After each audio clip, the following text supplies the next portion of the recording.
aggressively fight. Say it again. Aggressively fight. Aggressively fight. Say it again. Aggressively fight. Here's what God is tired of. God is tired of timid, weak-backed, jelly-backbone Christians. We are not people that God has called us to sit back and let people walk over us and treat us like dirt. There comes a time that you've got to have some fortitude and some guts and some might and some power, and you got to stand up and you got to learn how to aggressively fight. Somebody say, fight aggressively. Because here's the reality of the fact: anything worth having in life requires fighting for. But let me tell you something. If you're going to achieve and accomplish what God has for you to achieve and accomplish, you are going to have to fight. You see, too many people are just waiting for stuff to just be handed to them on a silver platter. But for you to get where God wants you to get, and to do what God has called you to do, and to achieve the things that God has called for you to achieve, you are going to have to fight. And sometimes the odds can be against you, saints. And sometimes in life, the odds are against you winning. The odds are against you getting healed from the cancer. The odds are against you getting married based on how old you are. The odds are against you getting promoted.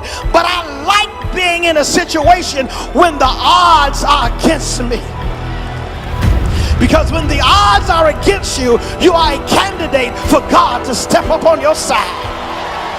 We serve a God that loves to be on the side of the underdog. He likes to be with people that other folks have counted out and says, you can't do it, you'll never achieve it, you'll never be anything.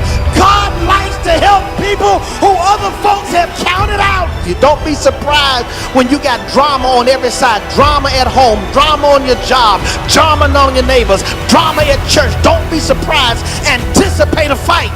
Don't mope, don't cry, don't complain. Expect a battle. Expect and anticipate. Don't be shocked or surprised. As a matter of fact, when they come up against you, be prepared. And instead of crying and moping and talking about somebody don't like me, shut up. Stop.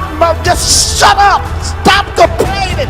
When they come up against you, when everything is coming against you, instead of crying, get ready to fight. Say, come on, I was waiting for you. I was ready. Get some aggressiveness in you.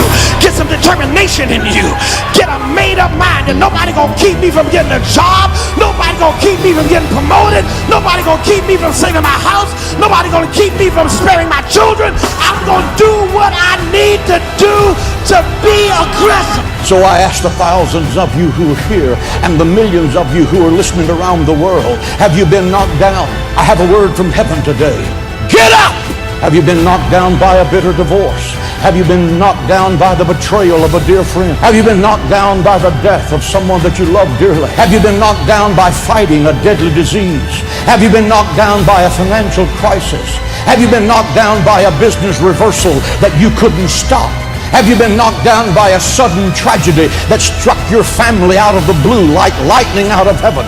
The message from heaven is, get up, get up, give up, get up, never give up. Dust yourself off and get back in the race. Falling down does not make you a failure. Staying down makes you a failure.